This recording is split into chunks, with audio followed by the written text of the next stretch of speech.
And then I'll turn this off. It's going to get fuzzy for a second. Dun, dun. Can you see the screen, Zadie? Here we go.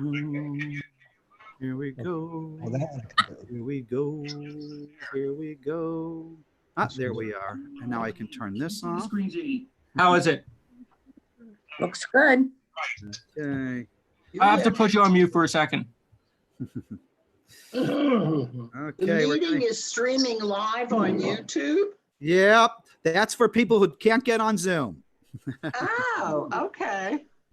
Yeah, I've been trying to do a little better, making it more accessible. You could even call in. I'm going to start giving out the phone numbers for people who don't have a computer at all.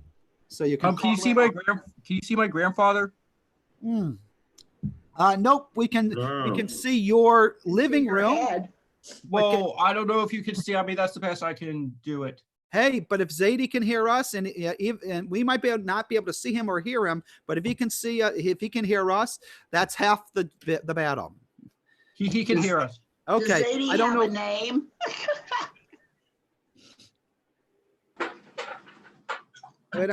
Wait, I'm losing some sound here. Wait 1 second. Losing some sound. Losing sound. He can hear you. He can hear us. I can hear you. Yeah, I hear you just fine. Hear you. Okay. I think I can hear. Yeah, I can hear. Okay. Yeah, my computer's just warming up. Remember, anyone who tried us last week, so Zoom was kind of broken-ish for millions of people for just 2 hours, from like 10 to 12 last week. By 12 o'clock, they fixed it.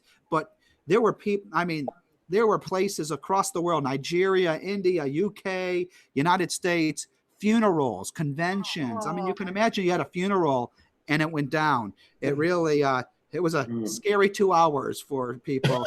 Thank you for showing up a week later. We still have 3 minutes till we begin, but Rabbi Alex? Yes, I hear someone. I can't participate in the meeting, but my grandfather, he's going to participate in my father. Your Zadie and your father are going to be here? Yep. Mm-hmm. Wonderful. We'll take them. It's right. We will be honored to have them. All right. All right. See you, Rabbi Alex. Can he see us? Yes, he can see us. So Zadie can see us. Yes. Okay, then that's good. Then Larry. Oh, by the way, Shelley, it's Larry. I'm going to put his name in. Larry can see us. Larry Simon. Okay, He's better. a fun guy. Larry and Michael, I guess, is coming. Okay. Yep, that's who's coming. Larry and Mike. Fine. I'm renaming you. Okay, Sue Ellen, Joan and Irv, Shirley, Neil, Larry and Mike, Dick and Ellen, Ed and Ellen, Abe and Gerda, and Shelley. You can rename yourselves if you want. We still have 2 minutes till we begin. We're not starting for 2 minutes. Let's see. Yeah, this looks pretty good. Okay. And you can hear me. We're not frozen. I have my computer. I got a new computer, and then I got a camera, speakers, and a microphone. So I'm trying, and a personal hotspot. So I'm very technologically busy here, and a coffee machine. Bye, Alex. Morning. Harvey, Larry, Yes, Larry, we can't hear you well, but you are there. I am here. We can almost hear you, Larry, almost. Harvey, Sharon's on. Very nice. We got 1 minute till we begin. Yeah, my computer might be fuzzy because it's for some reason downloading something right now, but God bless updates. It'll get better actually as we go along. If it's bad now, it only gets better, and if it's good now, it should get better. Oh, come on, Google. Come on, Google Drive. Stop. By the time this pandemic is over, you will be a blooming expert on Zoom. And there's some synagogues who are still kind of starting now. They took like a month or 2 months off. Like they just, I'm not going to make any political judgments on these people, but they thought it was going to be over if they just, injected some bleach into their bodies. Guess what? They realize now that they might have to start, turning on Zoom. Yeah. So yeah, it's that people are learning that. Unfortunately, we're doing this. Yeah. Don't open too fast. In my class. We were talking to leadership. In my I was fraternity. really hoping other people We had open up, dinner and then we're with going to wait them 2 weeks and once see a what month. happens. So, Thank you. That's right, Because yeah. everybody that's opening has to close. well, yeah, Oh, I like to God. call them human guinea pigs. You know, that's we call them the state of Georgia, Maybe human it's guinea a pigs. rude Here, here. That's, I mean, you think Pittsburgh. Why do I we mean, have to close? yeah, and Pittsburgh is, and if you think Pittsburgh is still on this side of the curve. We are not Pennsylvania, but Allegheny County is, yeah. I don't know if anyone has the Weather Channel app on their phone. There's a COVID-19, and it gives you the daily updates of cases, and we are 9% higher than 1 week ago. And every day it goes up just a little, but it's our curve is flat-ish, but it's still on this side of the curve. So yeah, it's tough. Okay, I'll who's deal calling? with longer hair and not worry about That's right. salons opening. Okay, put my life at risk or better hair. It's God bless it. No, it's okay. How many people have just decided it's all over? If I you- know.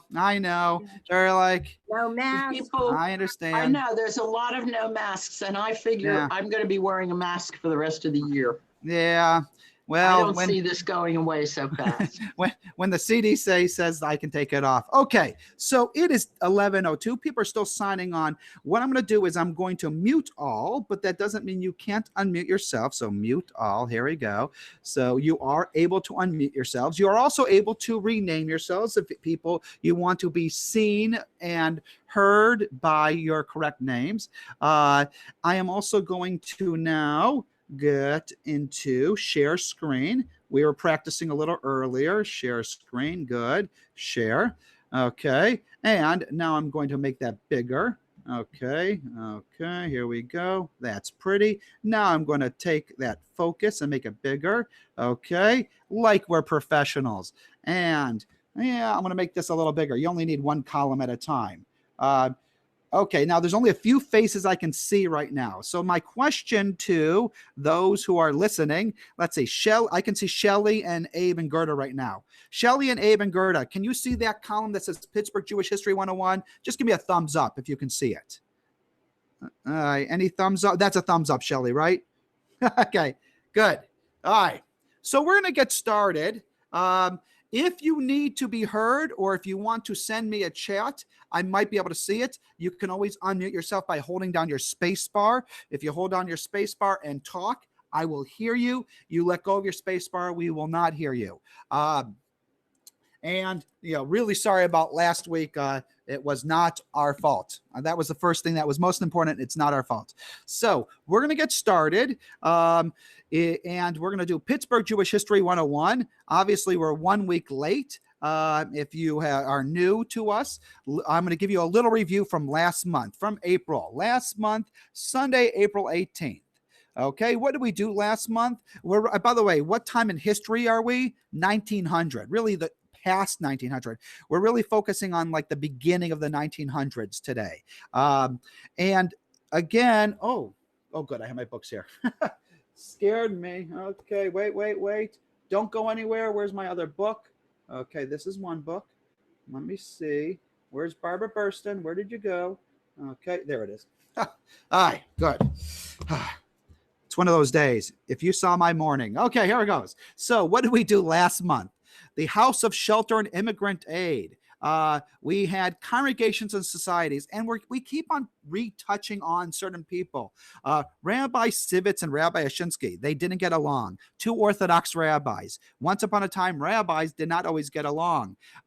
This was Rabbi Sivitz was Sharei Torah, okay, and Rabbi Ashinsky was the Washington Street Synagogue. One rabbi liked America, and one rabbi did not like America. We had Russian shuls. The Lithuanians kind of settled and kind of just grew. But Russians, what they did was they would settle and then divide. I'm not going to make any statements about Russians versus Lithuanians, but the Russians, they just couldn't get along with each other. So they kept on, it was like, I don't know, like some science class where, they made a synagogue and then it blew up into 15 synagogues. And what happened to Lithuanians is they made 15 synagogues and made it into one. It's kind of an interesting difference between Lithuanian synagogues and Russian synagogues. So Beth Abraham Synagogue, for example, dissolves, but the cemetery remains. I think one of my 16 funerals recently was at Beth Abraham Cemetery. We had a hotline go out during services today, and I have 3 more hotlines going out in the next. I'm just trying to spread them out in the last 48 hours. The war years and after. We started last month with World War I. Again, this is a Jewish history class, and we see how the world wars will affect Pittsburgh Jewish history. Sometimes we do have to see what's going on in Europe does affect Pittsburgh, because when you want to get away from something. Now, what we saw was, think about Russian Jewry growing up, even when we were kids, that first everyone's getting out, but eventually we can't get out. Right? You can't. Yeah, we're leaving Russia. And then we're leaving Europe, and then we can't get out. So what's going to happen in Pittsburgh is we're going to get lots of immigrants, the Great Migration, and then it's going to start slowing down, unfortunately, for us and for them. When immigration goes down for us because of limits that the United States put on immigration, that's bad for everyone. Again, we're going to avoid politics right now, so don't make any political comments. Okay, which leads us to today, which was last Sunday, which was May 17th. Today's May 24th. And we are in 1900 to 1940. It's kind of scary. 1940 is not so long ago. Some of us remember 1940. I was very young in 1940, but it really isn't that long ago. Obviously, we know what's going to, if you think about the synagogue we are in, between 1900 and 1940, Bethel comes about. My plan is, by the way, once we get to those years of Bethel, Temple Emmanuel, I will have to move out of, God bless Jacob Thelman and Barbara Burston, but they really didn't focus on the South Hills of Pittsburgh. We're going to do some good stuff on that as well, thanks to our historians like Betty Balk. Okay, sip of coffee while it's cold. All right. So what are Jews doing? How do we live? Okay, from 1900 to 1940, occupational adjustments. How did Pittsburgh provide livelihood? Oh, I can even use my cursor to kind of show you where I'm at. There it is. Okay. Oh, I can use my, wait, you can see my arrow too, can't you? That's interesting. Okay. Yeah, you can see this. How did Pittsburgh provide livelihood for a rapidly growing Jewish population? Right? This was the end of the Great Migration, the end of the immigrants coming in. So, well, expansion of our population leads to opportunities. Not always the opportunities we had in Europe. As we saw even at the turn of the century in 1800, right? And when we came here, what we found was the jobs we were doing in Europe weren't as necessary as the jobs that we needed here. So we got to America, for example, Westinghouse. So in Westinghouse in East Pittsburgh doubled their capacity in 1903. Everything is growing. Thanks to the wars. And so Westinghouse in East Pittsburgh doubles their capacity in 1903. In 1900, there are 250 Jews working with Westinghouse. And we talked about this months and months ago when we're touching on things that we've hit before. Why was Westinghouse good for the Jews? Shabbat was respected. You want an employer who didn't make you work on Shabbat? Westinghouse, they needed work all the time, so you could get a job at Westinghouse and they would respect your Shabbat rules. Remember the early pioneers, 1776. We don't see a lot of Jews who care how Jewish you are. These were like it was like, Daniel Boone kind of Jews. And now we have Lithuanians and Russians coming in who are pretty Jewish, kosher, Shabbat, and they need a job. Westinghouse was a good place. Next column. Okay. Hopefully you can see it. Actually, I can't see it as much. Let me move your picture over a little. There you go. I can still see half of you. Actually, I can only see like 2 of you, but that's okay. And another reason why Westinghouse was good for the Jews, 10 minutes from the Hill. Okay, so yeah, you're not far from the Hill District, which is where Jews are living at the time.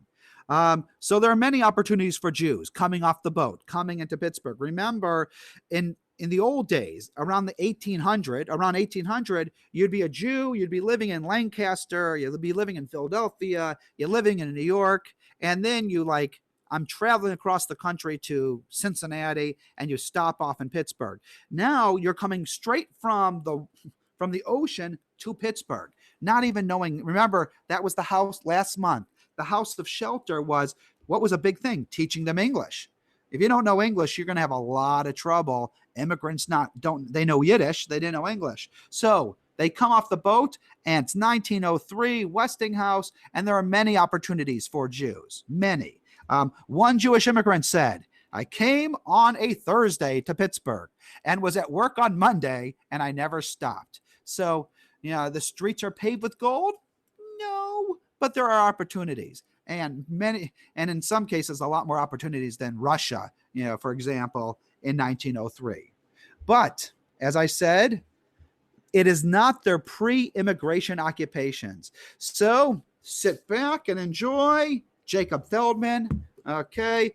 Again, as we go along in history, we get more firsthand evidence, not as many videos in 1903, but we do have firsthand evidence and people writing, not just William Frank. Yeah, that's all we had for the first 100 years was William Frank. So here it goes. One immigrant.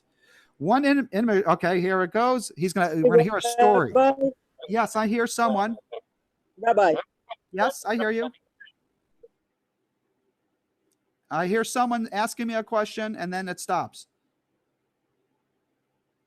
Sounded like Heidi. Yeah, but then that's all I heard was Rabbi. I'm sorry, we can't really hear you. There, it's so. I'm so sorry. Harvey, are you having trouble hearing her too? Yes. Okay, Heidi, we're really sorry. All we hear is Rabbi and then a lot of fuzz. We're really sorry. I'm going to continue, but we can't hear you. I'm really sorry. All right. So I'm going to read to you. It's Shirley, give me a thumbs up if you can hear me. Okay, good. Okay. So here it goes. We're going to continue. You might want to move. If you can't hear me, it's not my house this time. You want to move to a better Wi-Fi spot in your house. Okay, here it goes. One immigrant declared. This is a different immigrant. Okay. When I came here to Pittsburgh, I was straight from the yeshiva, the seminary. I got a job cleaning pickle barrels. My fingers were swollen from the pickle juice. A while later, he found a job in a clothing store and put his education to use as he tutored his boss's children in religion and in Hebrew. So what you see is Jews are coming off the boat with skills, except it's not the skills you need for Westinghouse, for example. Okay, so here we go. We're going to keep on going to what jobs are we doing? Okay, and there's a lot of them. We won't finish them today. Hopefully next month we'll finish all the jobs that our Jews are doing. But yeah, some of you who grew up in the Hill might remember.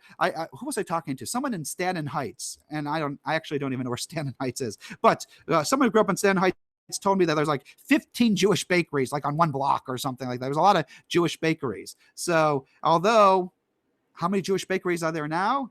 Not many. Again, you can unmute yourself. But there's not a lot of Jewish bakeries anymore. But does anyone remember the old days when there were Jewish bakeries and Jewish butchers every 5 seconds, right? You couldn't throw a stone and not hit the next Jewish bakery or a Jewish butcher. Here we go.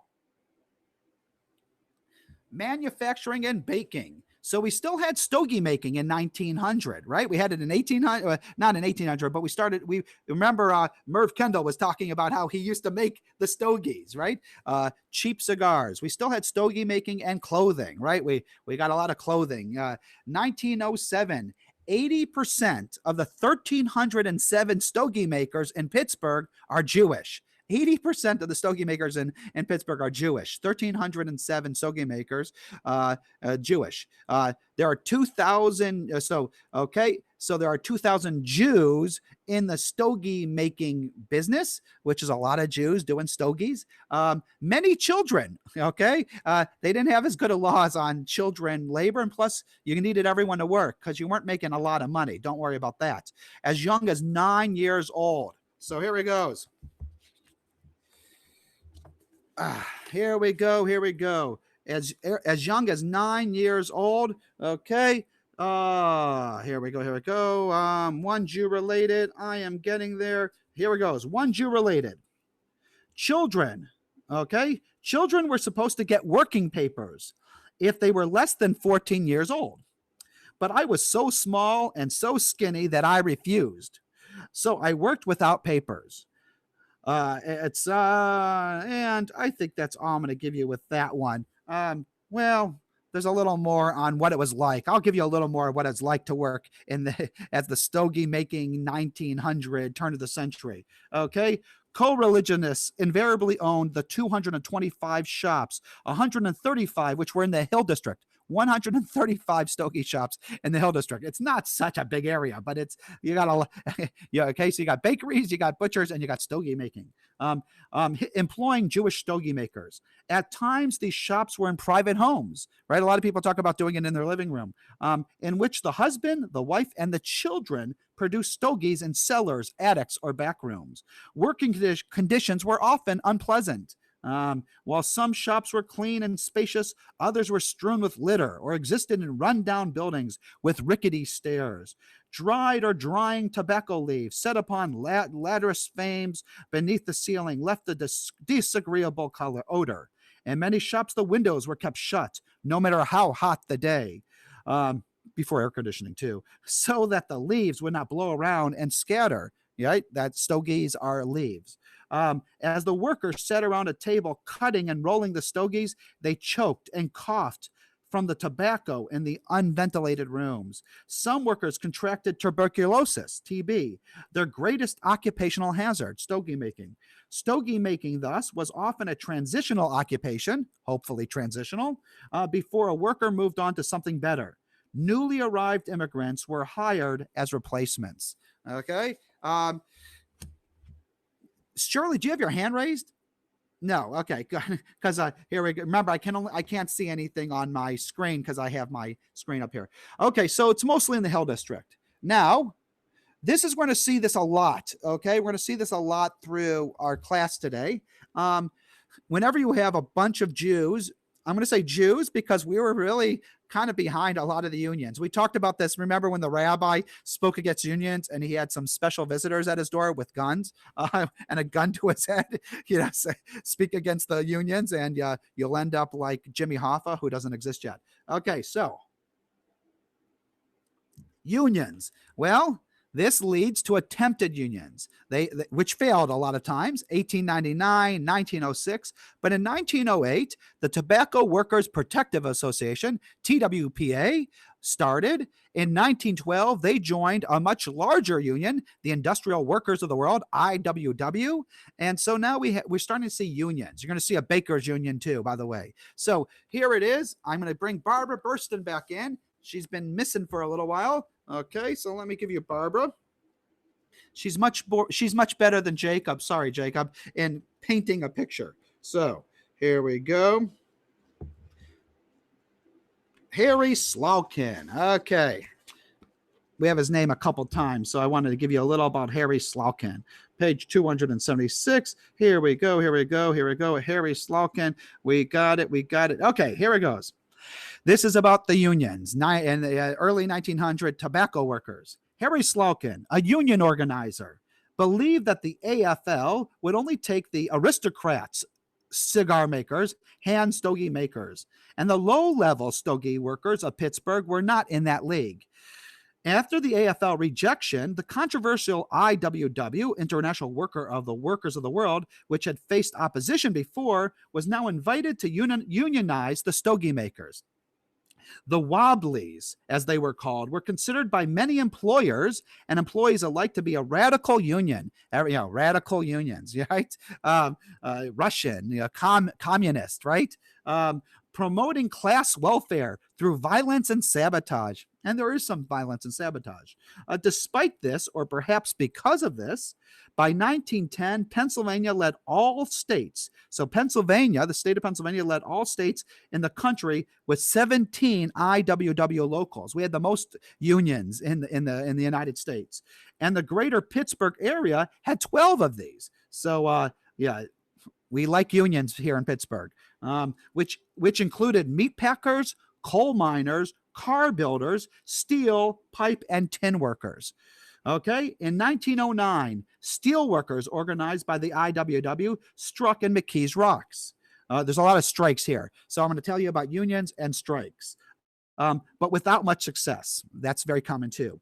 For many Jews, the idea of supporting a union that advocated violence was totally unacceptable. We like unions, we like striking, we don't like violence.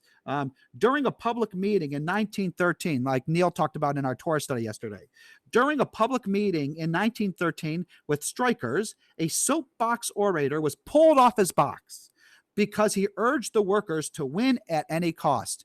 We don't want to get killed. We're kind of big on that.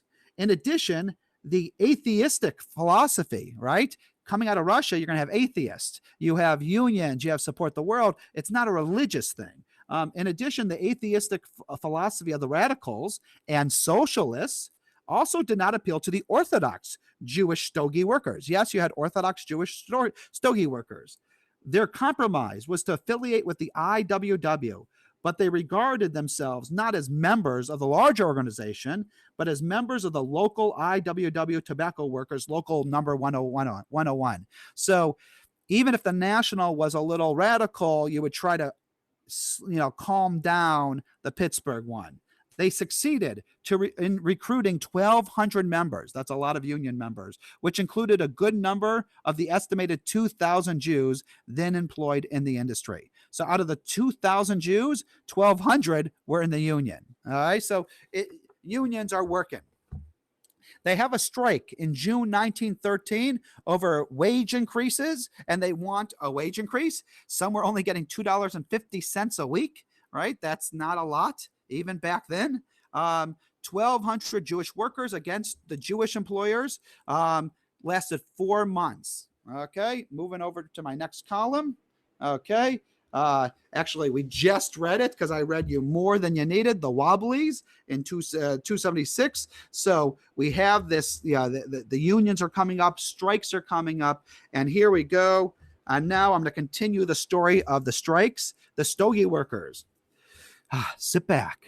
It's not that long. Well, no, it's pretty long. Here it goes. The stogie workers struck various shops in 1912 with only modest gains. But in 1913, the union made a real push for higher wages.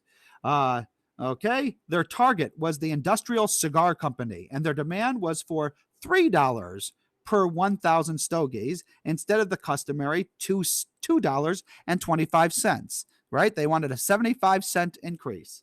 The owners refused to give in to the demand, and as a result, 50 workers struck.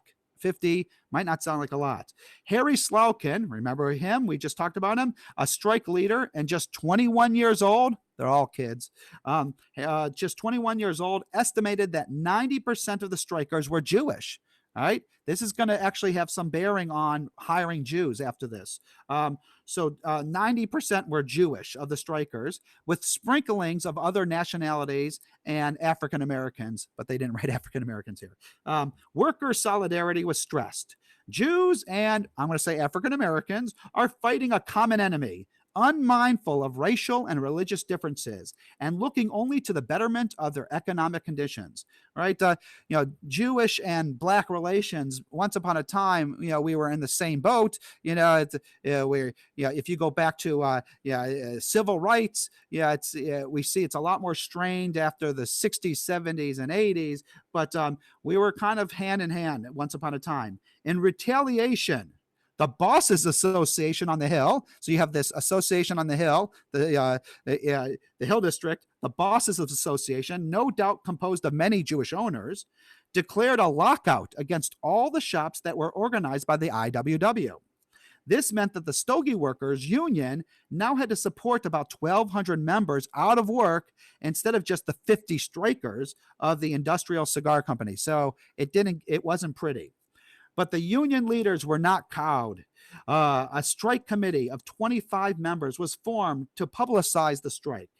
The committee, according to Slaughkin, met daily, and general meetings were held 2 or 3 times a week to maintain morale and inform the membership about the progress of the strike. I never told you this, but I actually went on strike. I used to work for the Giant Eagle of Detroit.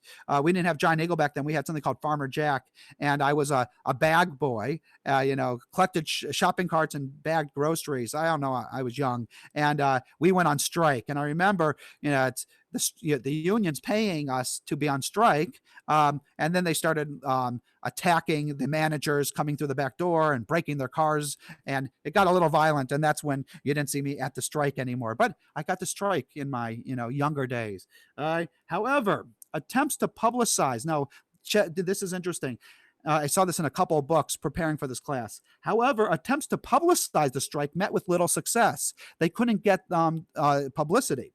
Slaughkin recounted how he went to the offices of the Pittsburgh Dispatch, a newspaper on Fifth Avenue, right at the bottom of the hill, to ask for the coverage of the strike. And the editor refused him, claiming that the strikes were radicals.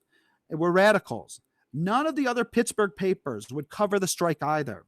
Only the local socialist paper, it's the only the socialist paper, Justice it was called, and the national IWW papers would publicize the cause. Nevertheless, the strikers were able to rally mass support through parades on the Hill, right? So I don't know any of us were around in 1913, but they had parades. The striker, they started mobilizing the people, and dance benefits open to all workers. Nathan Malin noted that the Jewish merchants couldn't refuse to help out. Everyone knew everyone else, right? It was the workers versus the bosses. Very socialist, by the way. So class lines were not sharply drawn on the Hill, at least between the merchants and their customers.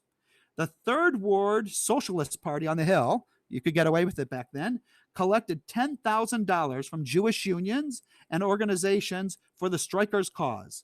Other IWW unions came through with donations. The Pliscover Free Loan Association. Yeah, I've heard of that one. The Pliscover Free Loan Association resolved in July during the strike to contribute $10 to the strike fund, which was a lot of money back then.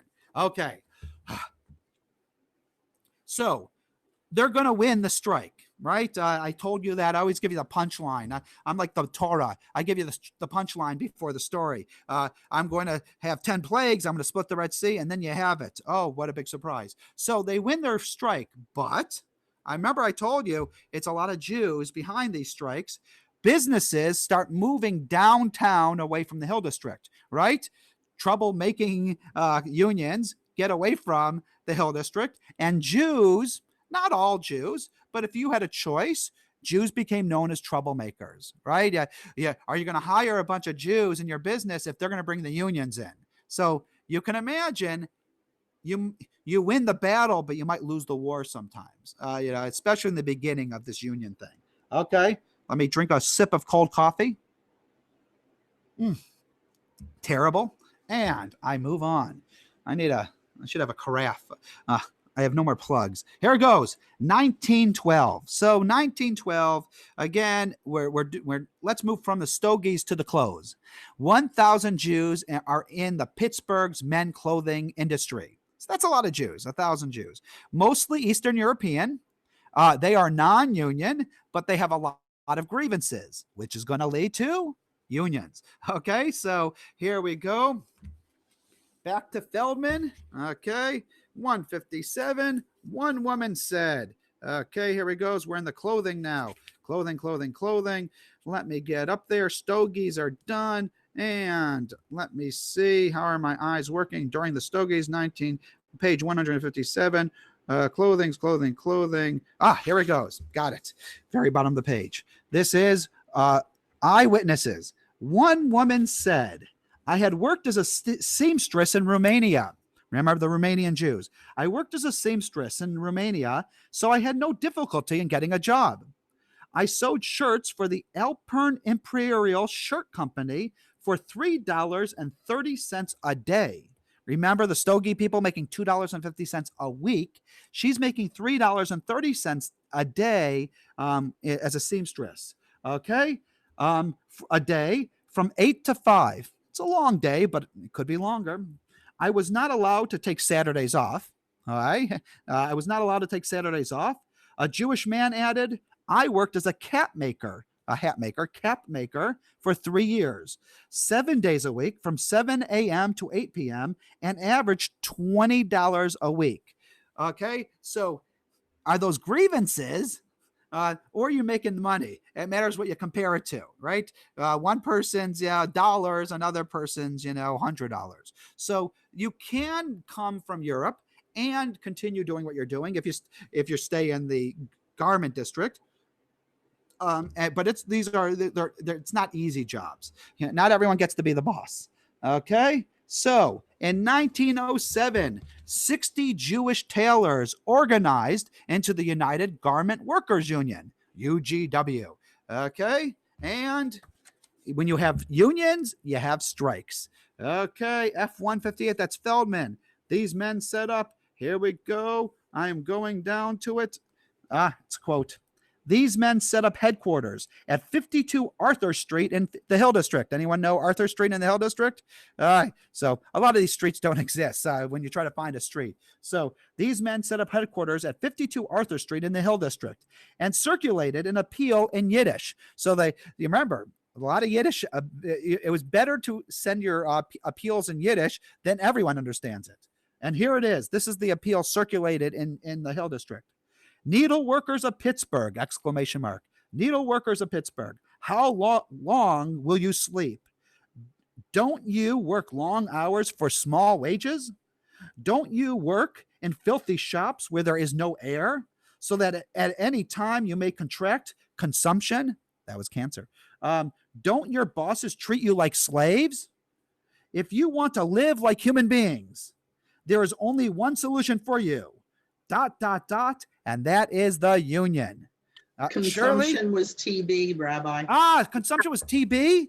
So Yeah. interesting. This book I'm reading said consumption is cancer. It was No. TB. Okay, thank you. I got 2 people came in, and thank you. Now I know. I'm sure you're right, because we just read something that they're all contracting TB. Can you imagine that this is circulated in the Hill, right? Yeah, you're tired. They're killing you. Join the union. Schweitzer and Bexon succeeded in enlarging the union. By February 1914, 250 members belonged to Local 86, the Garment Workers Union. Thank you. Here we go. And they have a successful strike. That always helps. And there's other unions. Remember, we have bakers. I told you there's baking. There's also a Jewish bakers union. 1 to 2% of the Jewish wage earners in Pittsburgh are bakers, right? Bakery, that's another thing you can bring with you or you can learn. And some people are just naturally gifted at baking. Thank you for the babka, Heidi. So 1 to 2% of Jewish wage earners in Pittsburgh. Gutman Kaplan. Kaplans in the Hill District. It was started in 1861. Was Kaplan still in the Hill District? Does anyone remember a Kaplan's Bakery? There's probably more than one Kaplan back then too. But Kaplan's Bakery in the Hill District employed by 1900 70 employees. That's a pretty big bakery to have 70 employees, right? You could do a bakery yourself. So they've got 70 employees. Shirley, what do you got? Yeah, these were commercial bakeries. These were Yeah. not your local store on the corner making, cupcakes and challahs. Mm-hmm. Very good. These are big time bakeries, shipping and handling before Amazon. Okay. So 1900, they have 70 employees. They're known for their matzah and their challah. Gutman Kaplan, that's the one who started it. He becomes president of Beth Jacob of synagogue. He's Orthodox. And I found something about Gutman Kaplan, not in either one of these books. Neither of them really talk about Gutman, but I did find him in Prominent Jews in America, another book. So here we go. You'll see I got a little lazy. Instead of writing click here, I kept the whole line in there, but I think it's still going to work. If I control and then I go like this, and then let's see what pops up on my screen. It's very exciting. Here it goes. Let's see. My internet's working. Gutman Kaplan. Okay, here we go. The one thing I can't do is I'm going to move you guys out of the way. Yeah, there's some things I can't do with, here we go. There we go. Now I only see half your faces. And because I'm stealing this from a book, I have to do it from, if I make it any larger, I won't be able to see it. So you can only look on the bottom of the page and I'll read it to you because it's small print. This is from a book called Prominent Jews of America, a collection of biographical sketches.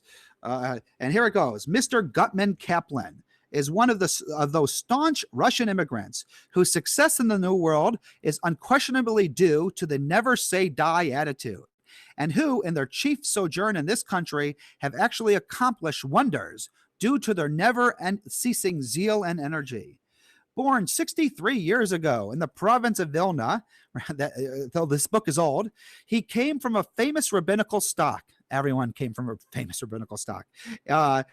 Being the son of Reb Nachman and Gittel Kaplan. He came to America in 1873, and he started, okay, so now you can see this was written 63 years after 1873, and started his business career peddling in New York City and other places until fate carried him to St. Paul, Minnesota. In 1881, he settled in Pittsburgh and started a general bakery and a bakery for matzah. Actually, that's a plural of matzahs. This venture proved the opening wedge in his drive for success and power. For the Kaplan Baking Company, as Shirley said, this is industrial, of 75 Slaughkin Street. Pittsburgh is known far and wide for the delicious quality of its products. Mr. Kaplan always took an active interest in the doings of his fellow men, and when in St. Paul, he was president of the congregation B'nai Jacob, an active force in many of its Jewish and general organizations. In Pittsburgh, he belonged to a large number of societies and was the president of the important congregation Beth Jacob. The St. Paul congregation was built mainly by his own efforts, right? It's good to have a sugar daddy. And after it was erected, he was made the first honorary secretary and then its president, staying at the head of this institution until he came to Pittsburgh. We're almost done. This is it. In 1881, Mr. Kaplan was married in the city of New York to Rikla Blumenberg, and they had 6 children. Moses, Samuel, Isaac, Herman, Zola, and Rachel are all highly accomplished and follow in their parents' footsteps. Isaac, a prominent student at Harvard, Samuel, a scholar, a graduate of University of Pittsburgh, and now business with his father. Moses is also a scholar and now wholesale grocery business. The eldest daughter married Mr. Wolk. We actually met Mr. Wolk before, while the second daughter is Mr. Joseph Lando. Mr. Kaplan is Shomer Shabbos, and as a former yeshiva bacher, yeshiva student, he gave his children a thorough Jewish education. And that's actually how they ended. I kind of like how they ended. It's like, yeah, he did good, doing it here. Let me get to share screen. I'm going to go back to gallery, show grid view. Okay, I got to do a few things to go back to my screen share. Okay, let me get back to this, and let me get off of this one. Let's get to the screen I want to show, and dock to bottom. That wasn't it. New share, got it, and go back to this. Share that, and I'm still learning. I think it's going to switch, and oh, actually, I just have to do this.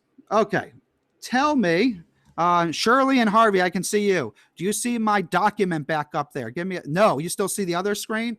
Okay, let me do it this way. Stop that share. Okay, wait 1 second. I know how to do it. I'm slow, but steady. Share. And now, than China. and now, can you see my document back up there? Yes. Thank you for shaking your head.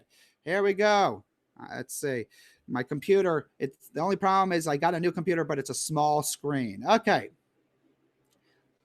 And let me move your faces out of my way. Okay. And in 1907, if you have a lot of employees and you have money, you're probably not paying enough money to your employees. You have a strike against Kaplans. So in 1907, there's a strike against Kaplans that lasts 6 weeks. That's a long time for a strike. Anyone who's ever been in a strike, you don't expect strikes to last for 6 weeks. So here we go. Let me see. Feldman 160. You guys are awesome. And when I came to, it's not that long. Okay. Conditions on the job improved yearly. When I came to Cleveland, okay, this is a eyewitness in Pittsburgh. When I came to Cleveland, it was the Depression of 1907. People were out of work and immigrant related. I came to Pittsburgh and I got to work as a baker and was happy and treated well because of the bakers union. Another employee declared that earnings before the strike had been $9 for 60 hours a week. But by 1918, partly because of wartime inflation, these had risen to $50 for a 40-hour a week.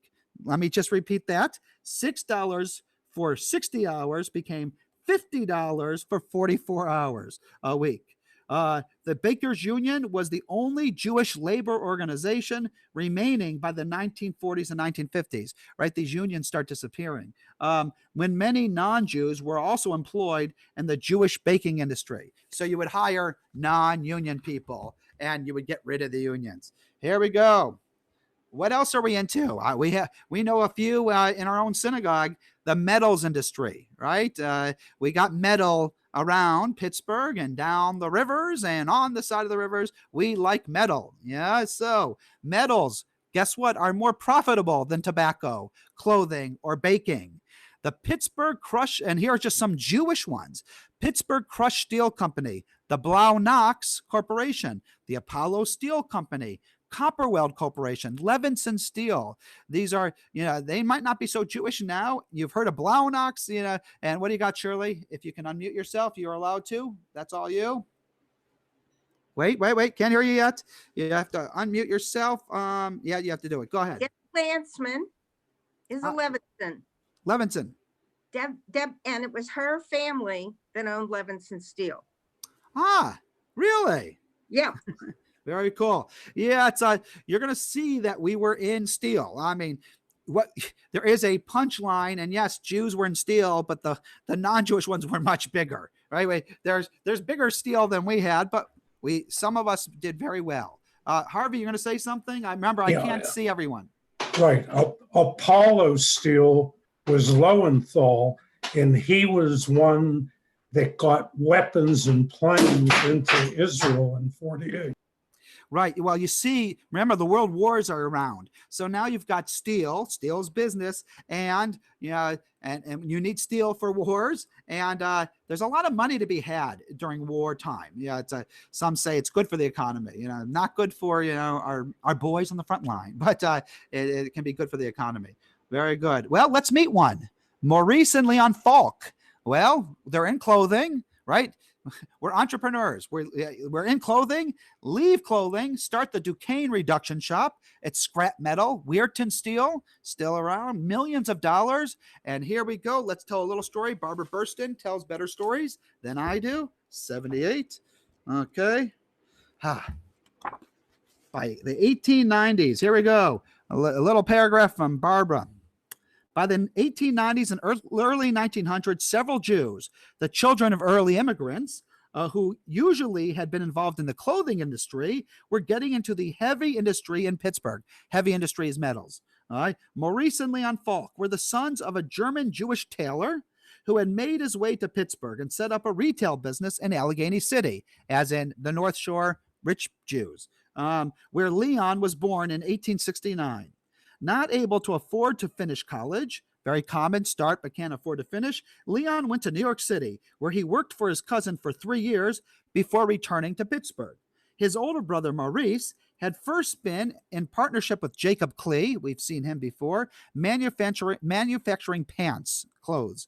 But in 1893, Maurice and Leon founded the Duquesne Reduction Company, a copper and brass manufacturing enterprise. In 1908, they participated in the organization of the Weirton Steel Company, along with Isaac W. Frank. He's of the Frank family is always around, and others. The Falks rapidly ascended the economic ladder and proved to be major philanthropists in the city of Pittsburgh. You make money, you give money, giving to both Jewish and non-Jewish causes. Leon Falk became an officer of the Federation of Jewish Philanthropies, which was formed in 1912, and a life trustee of Rodef Shalom Temple. You live in the North Shore, you're making a lot of money, you're probably Reformed, you're probably German, you're probably in the North Shore. And then you're taking care of the Litvaks in the Hill District, which causes some tension. In 1914, he gave Temple Rodef Shalom a large sum of money to build the Falk Memorial. You heard the word Falk before. We're getting to it, which was a social center for the congregation. He built it in honor of his first wife, Fanny Edel Falk, who died in 1910, only after only 10 years of marriage. Falk was also a patron of arts and a sponsor of the Pittsburgh Orchestra Association, which helped make it possible for poorer people to go to concerts. He and his brother made a gift of nearly $1 million. It's a lot now. It was even more back then. Gave a gift of nearly $1 million to found a renowned medical clinic at the University of Pittsburgh. You might have heard of it. Right? The Falk Clinic. Okay, Maurice Falk later established a philanthropic foundation as a memorial to his wife Laura with a $10 million contribution. Maurice's second wife was Selma Kahn Wertheimer. That you've heard of Wertheimers before because rich families marry rich families. Who had been the wife of Morris Wertheimer, one of Samuel Wertheimer's sons. Leon, almost done here. Leon Falk's second wife, much his junior, was Ruth Levy, the daughter of Rabbi J. Leonard Levy of Rodef Shalom. You either marry rich or marry the rabbi's kid. Rabbi Stephen Wise married them, the most famous rabbi in America, who's in Cincinnati, in 1923, and then buried Leon only 5 years later at the age of 48. The ripe old age of 48 back then. All right. So we're meeting just one of many Jews in the metals industry, and they endowed the Falk Clinic. So the Falk Clinic, you might have heard of. I'm going to just pull that one up because I like to find things from other places, historicpittsburgh.org. Here we go. Let's see what happens if I press that and I press this. Okay, I can see. I have to just go like this. With laptops, if you put your hand anywhere else on the laptop, it doesn't work. Okay, here it goes. You want to see the construction of the Falk Clinic. There is a picture. By the way, is that up? Nope, it's not up. Okay, thank you. I'm so glad I see someone's head shaking. Okay, new share. I figured it out. Okay, screen. Oh, I should push screen. Now it'll switch. Okay, construction of the Falk Clinic. You see a picture of the Falk Clinic from University of Pittsburgh Falk Clinic. 1930 is the picture there. I'm going to move you out of my way because I can't see the caption. Let's see. I'm going to keep moving this thing out of the way. Actually, I'm going to shrink it for a second. There we go. Okay. Construction of the Falk Clinic. Okay, here we go. Yeah, you can see they're still building it there. 1930 here. The Falk description. The Falk Clinic, shown from Fifth Avenue, was nearly all of the windows installed of the building. The clinic was founded in 1928 by Maurice and Leon Falk with a gift of $900,000 for the University of Pittsburgh. The building became a center for the School of Medicine at the university. The building would be dedicated and reopened on September 20th, 1931. This is a picture, from a set of photos about the Falk Clinic in record group 43-9. Okay, and make it a little bigger there. Okay, it's a pretty good picture. I'm now going to be able to see you again because I don't like not seeing anyone because that means you could be frozen or I could be frozen. All right, and I think that if I talk, if you're trying to talk. Yeah, it's still there. It's still there. Does it look like that? No, they've built a more accessible entrance across the front between the two towers, and it's still functioning as a medical clinic and part of the university's medical center. Well, Jews, clothing, metals, steel, and then, give back to the community and build something that lasts today. Okay, here we go. If I go like this, now you should see that, right? You do see that. Okay. We're doing great. Actually, let me just make sure we're doing great. Here we go. Yeah, we're doing great. Okay. You guys are great. Here we go. But with all that I'm saying about Jews and the metal industry, we're still small change compared to the United States Steel Corporation. Don't think that wow, Jews own the world. I mean, that's actually a form of, I try to explain this to my kid once, that a form of anti-Semitism is when you say the Jews own more than we do. Actually, a lot of Jews think that. It's so many times, I remember we were dealing with Hoover School District, and someone says, oh, it's 30% Jew. No, it's 3%, but that's still a lot for some classes. But when someone exaggerates our numbers, it actually is a form of anti-Semitism because, we don't own the steel industry. Small compared to United States Steel Corporation. 30 to 40% of Jewish wage earners in Pittsburgh in 1900 are working in factories, whether Jewish or non-Jewish. So that's a pretty large number of Jewish wage earners in Pittsburgh are in the steel industry in 1900. But look what happens by 38, 15% by 38. So we're in it. We're immigrants. We need a job. We're in the steel industry. But by 1938, we're, getting out. Less consumption. Here it goes. Now, here we go. 45% of all Pittsburgh, not Jewish, all Pittsburgh wage earners are in factories. So notice it's two different columns, but in 1938, 15% of Jewish wage earners are in steel, but it's still Pittsburgh. 45% of all Pittsburgh wage earners are in factories, mostly steel. So, we may have a football team called the Steelers for a reason. Right. I usually say that we're still the Steelers, and one day Detroit will be Motown without motors, because, but it's, Detroit still hasn't gone through its Pittsburgh moment. Okay. What else are Jews doing? Building trades and construction. So Jews are coming in back. It's you have to kind of rewind and then start over again for a second. During the Great Migration, 1900, a little earlier, we are 4% of Jews are now in the building trades, home repair, craftsmen, right? The old joke, Jewish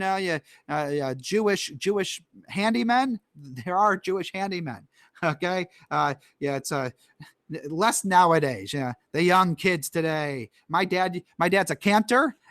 And he also fixes cars. I remember as a kid, he would get on his little rolling thing and fix his car. Not a lot of Jews, and plus you need a computer now. Okay, but during the Great Migration, 4% of Jews in Pittsburgh are in the building trades, home repair, craftsmen. And this is a little different. This shouldn't surprise you. Many are denied entry into the union. Right. So if we make up a smaller number, right, and the other ones we make up larger numbers, right? 4% of the Jewish, and so you have unions, but Jews aren't allowed. We really haven't touched a lot of anti-Semitism, but you're going to get this. Jews are denied entry into the union, probably because of our reputation, with unions. So let's talk a little. Okay, here we go. 161. One of them related. Okay, Jews are not allowed in the unions. One of them are related. Building trades. Here it goes. Little quote. One of them related, and I quote, I was apprenticed to the Melikanoff the plumber, I guess that's how he's known, for 5 years. So you start as an apprentice at $3 per week. Mazel tov, $3 per week. I helped Coulson install the plumbing in his bathhouse. In 1910, I was a plumber, but I was not allowed to join the plumbers union. All right. I would come to the union meeting every week with my $100 initiation fee. Part of it is that we weren't originally skilled in these things, and so here it goes. So here's a Jew. I would come to the union meeting every week with my $100 initiation fee and was always passed over. Finally, I went to Monessen, right? Jews are living in Monessen. So Monessen, and got a job there as a plumber. So you have experience now. The first day on the job, some union man approached me and warned me that I had to join the union. Right? This guy who's been trying to join the union in Pittsburgh goes to Menneson and they're like, you have to join the union. I agreed readily, paid the $10 they required. And in 1917, I was the first Jewish delegate to the National Plumbers Convention. So, with the blah, blah, blah. Yeah, that's good. So just understand, I really was focusing on that we weren't allowed to join some unions. We started some unions. They won, but they lost. And now you see that there is some of that. Partly it's the immigrant thing too. It's maybe not even a Jewish thing. Okay, let's meet William J Strasberger. Okay, so I want to introduce you to someone. He is famous, son of all the Jews. Yeah, they give us other Jews. So here it is, Jewish family history. Here we go. William J Strasberger. Here we go. Let's see what comes up. Okay, got a picture. You have a picture up there, Shirley? Good. So here's a good-looking man. Okay, let's meet William J Strasberger. Let's move this out of the way. Okay. You're still in my way. Okay, hiding you. William J Strasberger was an industrialist who later became a developer. Oh, and that's why I like him, because we have another building like the Fall Clinic. He was responsible for building the Grant building. And, the Grant building is for a lot of us, is just another building in Pittsburgh, but it was famous. We're going to I wanted to give you a little Grant building history. I don't know if anyone knows some of the history, but it was really famous back then. Okay, so here we go. Let me get back to my screen. Here we go. So you now see my document. Yes. He's the grandson of Joseph Morgenstern. He studied architecture at Columbia University. He becomes a realtor, and he's instrumental in the Grant Building Incorporation. So what? And, it's funny to use the word skyscraper, but at that time, it was a skyscraper. Let's get you a little picture. Okay. Okay, wait. Okay, just give me a second. Good. Okay, here we go. Pittsburgh Magazine. Okay, yep, they're going to give me lots of ads. Don't worry about that. Pittsburgh Multi-Stories, the Beacon's Perch, the Grant Building. When it opened in 1929, it was the city's tallest structure. Crowds of sightseers paid $0.25 to visit the rooftop observation deck of the Grant Building, named for the street, which was named for the hill, which was named for the somewhat hapless General Grant. And here's a picture. I mean, that's gorgeous. It's the Grant Building. That is a formidable building, back then. I'll give you a little more history of it. We're not going to read the whole article because we're really focusing on the Jewish aspect of it. I just thought it was so neat. Something about the beacon. They really love this beacon on the top. Anyone remember what the special thing about the beacon was? It's anyone take the duck boats and someone says something about the beacon? Huh? It's a weather beacon. Okay. Yep. But it's going to give a signal. Back in Detroit, we had a beacon on one of our big buildings that now is not so big, and it was always the color of the weather. But here it goes. Okay. Grant Building, 310 Grant Street, 37 stories high. It's huge back then. Okay. 1927, 37 stories high is a skyscraper, 480 feet. Good. Okay. We got that. Good. Grant Building. I don't think I'm going to give you anything more there. There's a picture. William Strasberger, who got the building financed and built, was the second son of a prominent German Jewish immigrant who owned men's clothing store in Old Allegheny City. Strasberger studied architecture at Columbia University, then went into business in plate glass, but it was with Grant Building Incorporated that he made his mark, remaining the firm's president until 1953. That's his picture. He looks even better. That is next to him is General Grant. They don't look alike. Okay. Well, actually, they kind of do. There's the top floor observation deck. Pay $0.25 and you can go to the tallest building in Pittsburgh and get a view. Okay. And he may have met, this is Strasberger, may have met architect Henry Hornsball at college. And then it goes into someone else's. Well, we'll read a little more. Hornswell was a star alumnus who lectured at Columbia while Strasberger was a student. A foppish cycling nut who, as a teenager, pedaled from Brooklyn to Niagara Falls. That sounds great. Hornbostel in 1904 won a competition to design a building for Andrew Carnegie, part of what later became the Carnegie Mellon University, that led to a string of other Pittsburgh commissions, including Road of Shalom, Strasburger's Temple, and the City County Building. And here's a view. Who's saying something? Heidi is. I can hear you, Heidi. Is the Grant Building, is that what is now U.S. Steel? No, it's the Grant Building. It's actually the Grant Building. It's like when you turn off of the freeway on the way to the tower, it's on the it's just kind of sinks in. So it's actually still there, the Grant Building today, but you can't tell because there's now buildings around it. It's like that old story where you have that little house and everything gets built up around it. The Grant Building, it gets is now in the shadows of other places. Anyone else? Yes, obviously, it's still got the lights on the roof, and you can see it from anywhere in the city. Yep. So you start recognizing it. I didn't really, there's so many other buildings that kind of pop out, but at the time there's a view from the Grant Building. Okay. So again, it was a skyscraper. Here, you know what? I'm going to move back to my document because I have some more stuff on it, even though, it's a Jewish history, but I think it's a kind of a neat Jewish history because you don't think about the Jews. Yep. The article, you scrolled past it really fast. Yeah. It said in Morse code it's Pittsburgh. We're getting there. That's right. Oh, okay. I'm sorry. No. Don't be silly. I think it's great. You should always keep reading. 37-story skyscraper cost $8.5 million. It was the tallest in the city. Let's see what this is. I never know what I put in anymore because it was a week ago now. Okay, wait. Here we go. Let's see what we got here. Oh, it's from the same thing. So if you're in Pittsburgh, you can find that building, but there's a lot of things around it now. But that's going down Grant Street. A little something on the side. Oh, and here it goes. What Sue Ellen found, and we'll read it to you just in case you're not big on looking at screens because your eyes are going cross-eyed after an hour.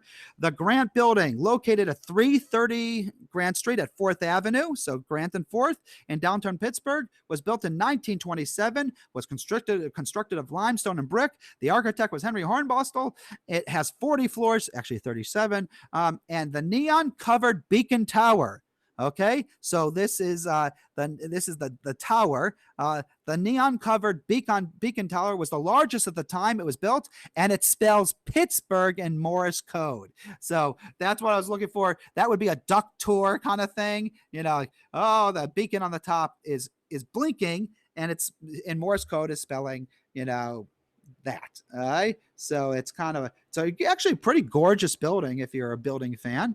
Okay. And it's too many buildings nowadays, but I'm a historic kind of guy. Here it goes back into it. You can see my screen. You don't even have to. I'm about to switch to it again, but it's one of the top 10 in America. In 1929, the Grant Building was one of the top 10 tallest buildings in the United States of America. Now, there wasn't a lot of buildings in 1929, but to think how big it was. I mean, like the Empire State Building kind of thing, right? I mean, this was a skyscraper. Here, a little more about Strasburgers. Okay, Strasburgers. This is from the Row. Anyone who likes the Row. Okay, I'm a Row fan. Heinz History. Here we go. Pulling it up. Okay. Oh, I'm going to have to minimize you guys so I can see my screen. That is a great picture. Look at that family. That's a Jewish family, all right. All right. I'll read it quickly. We're trying to get to Harvey, but Samuel Strasberger in 1842-1922 immigrated to Pittsburgh from Germany. Right, money. About 1867, settled in Old Allegheny City, which means you have money. That's North Shore. With Charles Falk, he opened Strasberger and Falk, a clothing and furnishing store on Federal Street. When Falk withdrew, Strasberger and Meyer Joseph, famous too, opened Strasberger and Joseph. The firm handled ready-made goods, but specialized in those requiring a European connection. Michel Flantrop wrote in the German Jewish elite to Pittsburgh. The shop housed the inaugural meeting of B'nai B'rith, Lodge 154. In 1876, Samuel married Julia Morgenstern. You marry another rich family. That's always a good thing. A Pittsburgh native, educated in some of the earliest city schools. They had 3 children, Harvey, William, and Eugene. The family eventually moved to Ellsborough Street in Squirrel Hill. Okay, that doesn't exist right now for us. Harvey Strasberger, that's who we're looking at right now, or actually we're moving to William. William is the guy we're focusing on, and then we're going to move away from this article. Married Lillian Lehman. For his 50th birthday, he turned to the Concordia Club into the Harvey Strasberger Circus. He covered the ballroom in sawdust, erected a canvas tent, filled the rafters with balloons, and hired vendors to hand out peanuts and pink lemonade. I'm sure that was a real mess to clean up. Clowns, acrobats, midgets, bareback riders, jugglers, skeletons, ballet dancers, and various wild animals were ably and picturesquely portrayed by the various guests, and the pageants of the parade preceding the opening of the circus was indeed brilliant and colorful one, says the Jewish Criterion. But that's not who we're focusing on. This is the guy, William J. Straussberger, 79 to 53, attended University of Pittsburgh, Columbia University, studied architecture, and now we're finishing up. Early in his career, he worked in the plate glass industry, which he represented at 1911 U.S. Congressional Committee hearing concerning a proposed free trade agreement with Canada. Free trade agreement. He was also involved in engine manufacturing and later in the stone and lime industries before pursuing his interest in architecture by developing a skyscraper on Grants Hill downtown. The 40-story, I think it's 37, was the tallest building in Pittsburgh from 28 to 32. So for 4 years, it was the tallest and was one of the first skyscrapers in the country to include underground parking facilities. All right. Let me go back to my sheet because I know that watching on Zoom is hard. So I am, and then I'm going to open up to gallery view so I can see you guys again. Next month, if this is the Memorial Day weekend edition of Adult Ed, because you shouldn't be going to a beach or a park, I apologize, but you should stay home and let others test it out. We're going to have a Father's Day Sunday. No offense to fathers, but in my house, no one seems to know. June 21st, 11 a.m. You can even be with your kids and watch peddling, retailers, wholesalers, other occupations and communities, sports and entertainment, the press and banking, education, and the professions. What that is a horrible looking Zoom link, but it's got the password embedded in it. I could even cut and paste it into this, but you'll get it in your updates as well. Copy. Okay. Copy. Good. And the Bethel password is always Bethel. I am now going to stop my screen share. I am going to look at your faces. I am going to go to take off my spotlight view. Okay. Oh, I never was on spotlight view. That's exciting. Let me see. I can't unmute you all, but you can unmute yourselves. Okay, so if you want to unmute yourselves and say hello, you can. If you have a question, you can also ask a question because I talked a lot. What is the tallest building now in Pittsburgh? Is it U.S. Steel Building? I think so. Yeah. But what does anyone know? Rabbi, She's asking your question. yeah, the U.S. Steel Building is 64 stories. So think about it. 37 was the tallest in 29. Yeah, now it's 60. Is that 67?